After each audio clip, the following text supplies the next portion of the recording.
आज की मेरी कहानी एक दिल दहलाने वाली कहानी है जिसके अंदर मैं बात करने वाला हूँ एक बहुत ही खतरनाक एक्सीडेंट का, जिसमें हर एक इंसान जख्मी था और उसी में ही एक नया जन्मा बच्चा भी था। किस तरीके से वो बच्चा सही सलामत अपनी माँ के पास पहुंचा और किस तरीके से उस माँ का जो दर्द है, जो उसको जख्मों का मिला हुआ था, वो उस बच्चे की मुस्कुराहट से दूर हो गया। तो इस वीडियो में आपको ये जानने को मिलेगा। ये कहानी उन दिनों की है जब मैं अपने गांव गया था और मेरे गांव में हमारा जो घर है उसके बाहर अच्छी सी गार्डनिंग हो रखी है। मैं वहां पर लेटा हुआ था। हमारा घर बिल्कुल मेन रोड पे है, मेन हाईवे रोड पे आप कह सकते हैं, वहां पर है। तो मैं बैठा हुआ था, तभी अचानक मुझे ना एक बहुत तेज आवाज सुनाई दी और मुझे ये अनुभव हो गया था कि शायद किसी ने गाड़ी ठोक दी।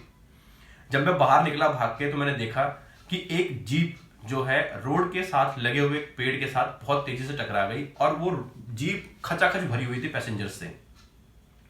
मैं भागकर जब वहां पर गया तो लोग वहां पर चिल्ला रहे थे, रो रहे थे, क्योंकि सब बहुत बुरी तरह जख्मी हो गए थे। कई लोगों के हाथ टूट गए, कई लोगों के पैर टूट गए, कई लोगों को बहुत गहरे जख्म हो गए। चोटों के निशान सभी के पास थे और अधिकतर लोग उसमें खून में लथपथ हो रखे थे। ड्राइवर जो है वहां से भाग गया था। वहीं पर एक लेडी थी जिसके हाथ में 8-10 दिन पुराना जन्मा एक बच्चा था। उस लेडी के भी हाथ से खून बह रहा था, लेकिन वो लेडी अपने खून से ज्यादा किसी और चीज के लिए रो रही थी। मैंने उस लेडी को और उसके बच्चे को जब बाहर निकाला जीप से, उनको मैंने बैठा दिया। सभी लोगों को हमने, और जो गांव वाले आ गए थे, सभी लोगों को, सभी पैसेंजर्स को हमने बाहर निकाल दिया। सब लोग अपने अपने दर्द लेके रो रहे थे। उस लेडी को जब हमने देखा तो वो लेडी और भी बुरी तरह से रो रही थी। मैं उस लेडी के पास गया तो मैंने उसको पूछा कि आप ठीक हो, ज्यादा चोट तो नहीं आई? लेडी बोली कि भैया मैं ठीक हूं, लेकिन मेरा बच्चा कुछ बोल नहीं रहा है। वो बच्चा पूरा एक टॉवल में रैप था, लपेटा हुआ था उसको अच्छी तरीके से। वो लेडी उस बच्चे को अपने जो उसका रेगुलर चेकअप था वो करवा के हॉस्पिटल से लेके आ रही थी।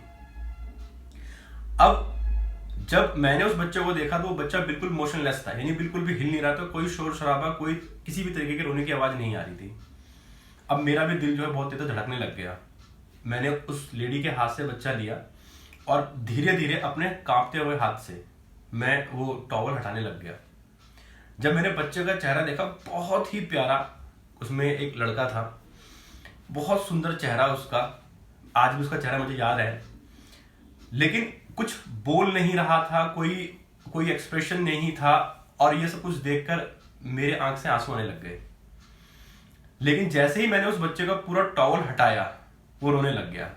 और उसकी ये रोने की आवाज सुनकर उसकी माँ खुशी के मारे जो उसके आंसू निकले, और हम सभी लोग, दर्द तो उसका सभी को हो रहा था उसको वहां पर देखकर, लेकिन उस बच्चे की आवाज, उसकी किलकारियों ने हम सभी लोगों को एक तरीके की संतुष्टि ऐसी करा दी कि हाँ, अगर जान है तो जहान है।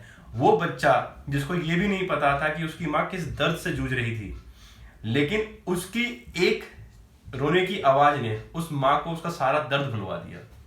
तो ये कहानी मैं बहुत दिनों से सोच रहा था कि आप लोगों तक पहुंचे, क्योंकि एक माँ का जो प्यार है और माँ का जो एक अटैचमेंट होता है बच्चे से, वो एक माँ और एक बच्चा ही जान सकते हैं। इसीलिए हम कहते हैं कि माँ तुझसे बड़ा कोई नहीं।